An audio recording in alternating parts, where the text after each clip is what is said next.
హరే కృష్ణ. చాలా జనం నన్ను డిఎంలో ఈ క్వశ్చన్ అడిగారు. మీరు ఒకవైపు కృష్ణ గురించి చెప్తారు, సరెండర్ టు కృష్ణ కంప్లీట్లీ అని చెప్తారు. ఇంకొక వైపు ఆకాశిక్ గురించి మీరు చాలా ఎపిసోడ్స్ యూట్యూబ్లో పోస్ట్ చేస్తున్నారు. ఆకాశిక్ రికార్డ్స్ గురించి కూడా చెప్తున్నారు. ఇవి రెండు ఎలా కనెక్ట్ అవుతున్నాయి అని అడిగారు. ఎలాంటి కర్మ అయినా, ఏదైనా, ఏ బంధనమైనా కృష్ణకి సంపూర్ణ శరణాగతి అయిన వెంటనే అది కట్ అయిపోయి మనకు మోక్ష దొరుకుతుంది. సంపూర్ణ శరణాగతి కృష్ణకి చేయాలంటే అది అల్టిమేట్ అండి, దాని దాటి ఇంకేమీ లేదు. అలాంటిది ఎప్పుడు మీరు చెయ్యాలి అనుకుంటారో immediately Maya starts acting and మీకు ఎప్పుడు లేనంత డైవర్షన్, ప్రాబ్లమ్స్, పెద్ద చాంచల్యం అప్పుడే వచ్చేస్తుంది.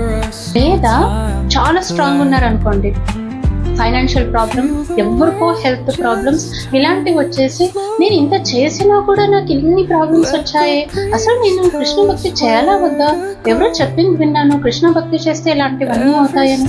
అప్పుడైతే మీరు అనుకుంటారో నేను కృష్ణ భక్తి చేస్తానని, ఇమ్మీడియట్లీ కృష్ణ చేసేది ఏమంటే ఈ స్టార్ట్స్ కట్టింగ్ యువర్ కర్మ.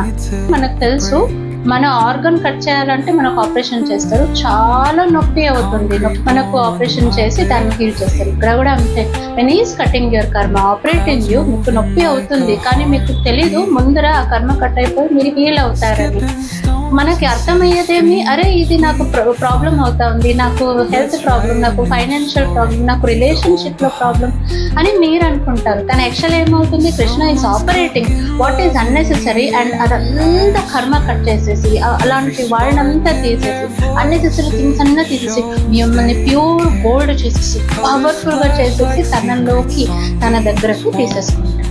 ఈ ప్రాసెస్ మనం అర్థం కాక మనం ఏమనుకుంటామంటే, అరే నాకు ఇలా అవుతుంది, అలా అవుతుంది, నేను ఎలా ముందు కంటిన్యూ చేయాలి. చాలా జనానికి బిలీఫ్ అనేది కూడా క్వశ్చన్ అయిపోతుందండి. అసలు కృష్ణని నమ్మాలా వద్దా. ఆకాశిక్ ఎలా ఇక్కడ పిక్చర్లోకి వస్తుందంటే, when you have such a question, take your akashic reading, immediately మీకు ఏం తెలుస్తుంది తెలుసా, కార్మిక్ ఎఫెక్ట్ ఎలా కృష్ణ భక్తిలో అర్థం అవుతుంది అని మీకు తెలుస్తుంది.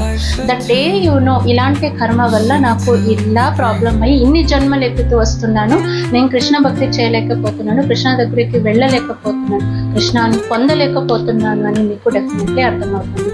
మీకు తెలుస్తుంది ఏ కర్మని కృష్ణ కట్ చేస్తున్నారు. అప్పుడు మీకు ఇలాంటి ప్రాబ్లమ్స్ అన్నీ సాల్వ్ అయిపోయి మీరు కృష్ణ దగ్గరికి వెళ్తారు అని తెలుస్తుంది. అంటే అప్పుడు మీకు క్లియర్ విజన్ వస్తుంది, ఓకే నేనేం చేయాలి లైఫ్లో, నేనేం సాధించాలి, నేను దేవుడిని సాధించాలి, నేను దేవుడి దగ్గరికి వెళ్ళాలి. దిస్ ఈజ్ ద రీజన్ అండి నేను ఎప్పుడు కృష్ణ అండ్ ఆకాశిక్ రెండు కనెక్ట్ చేసుకుంటూ వెళ్తాను.